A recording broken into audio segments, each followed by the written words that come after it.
দেখলাম এসআইআর এর জন্য শুধু এটুকু প্রশ্ন রাখতে চাই নির্বাচন কমিশনের কাছে, কিসের কিসের জন্য আবার এই এসআইআর?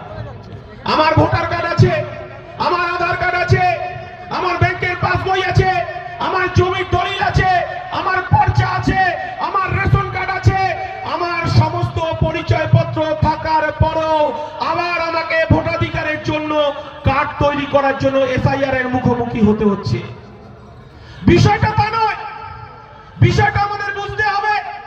বিজেপি সরকার যখন বলেছিল যে বছরে 2 কোটি বেকারের চাকরি দেব,